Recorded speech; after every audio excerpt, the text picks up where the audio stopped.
Bem, o esporte de rendimento, do ponto de vista de um avanço, obviamente, imaginando que as novas mídias e que os novos modelos de treinamento esportivo estejam sempre se aprimorando, estejam sempre trazendo novidades, obviamente que deve requerer do profissional uma leitura diferenciada daquilo que nós estamos tendo e daquilo que tivemos até então.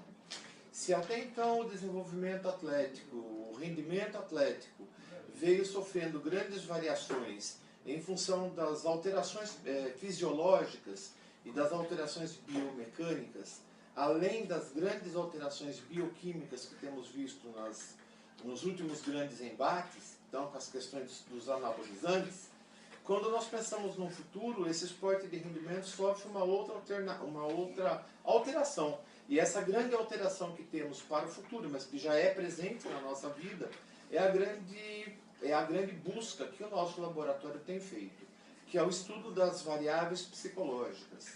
Então, nós acreditamos que para o futuro nós teremos atletas cada vez mais competitivos, com rendimentos cada vez superiores e, obviamente, chegando a uma situação em que as barreiras serão rompidas, que os limites serão sempre rompidos, porque esse rendimento vai trabalhar dentro de um outro nível, além do fisiológico, além do biomecânico, além do bioquímico, que é o limite psicológico.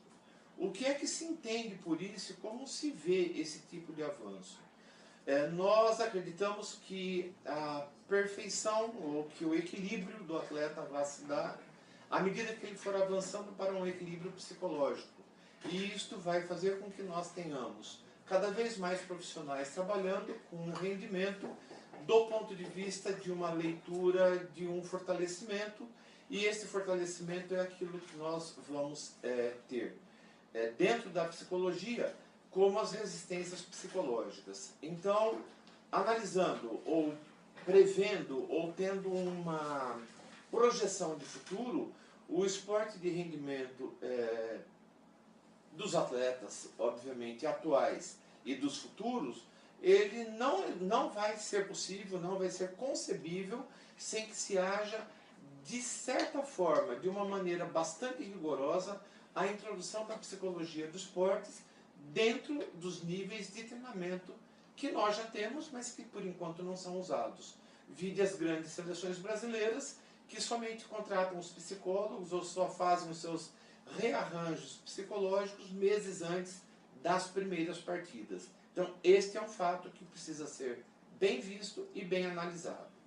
Por outro lado, existe uma outra questão que é o futuro do esporte do ponto de vista dos profissionais.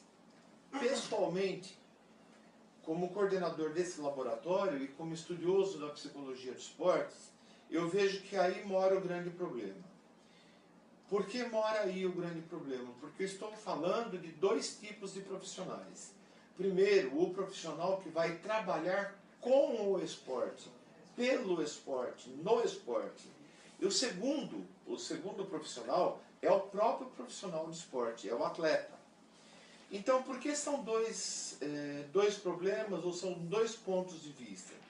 Porque nem sempre existe uma correlação entre um e outro. Nem sempre aquilo que o atleta pensa coincide com aquilo que o técnico pensa, ou com aquilo que o assessor psicológico da equipe pensa. Dessa maneira, como disse anteriormente, o esporte somente vai resistir, somente vai superar os seus limites, se esse conjunto, se esse grupamento social de profissionais que trabalham para o esporte e profissionais do esporte estiverem coesos.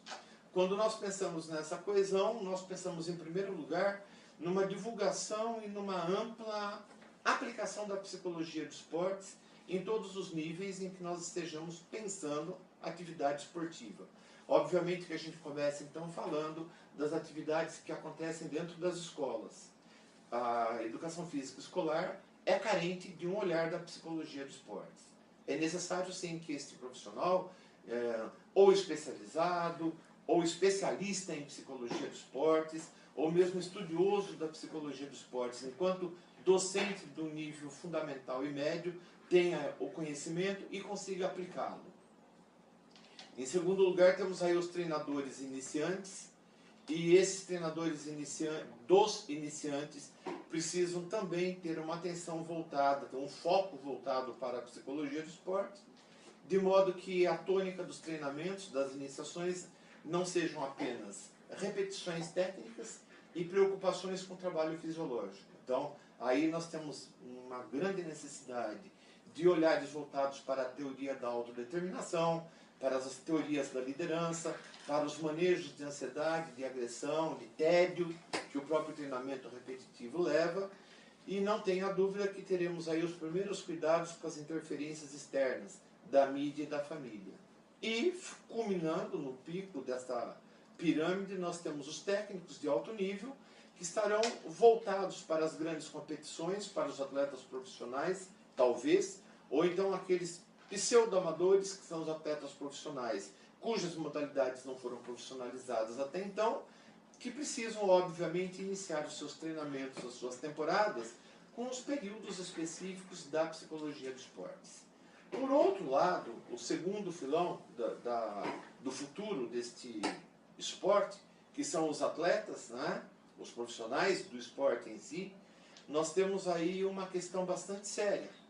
Atletas, de uma certa forma, ainda trazem consigo, juntamente com alguns técnicos que não mudaram seus posicionamentos, a ideia de que a psicologia não cabe dentro do esporte e que um atleta de alto nível ou que um atleta em desenvolvimento não precise dela. Então, esta primeira leitura precisa ser refeita, é muito necessário que sejam feitos ajustes e novas alterações e novos enfoques psicológicos precisam ser passados para que esse atleta tenha esta percepção. E é a partir daí que ele passa a ser usuário da psicologia dos esportes. Então, estas são as minhas visões, são os meus pontos de vista, e acredito nisso, é desta maneira que nós trabalhamos no nosso laboratório. E desta forma eu coloco à disposição para motivos de próximas discussões ou de próximos debates, e obrigado pela atenção.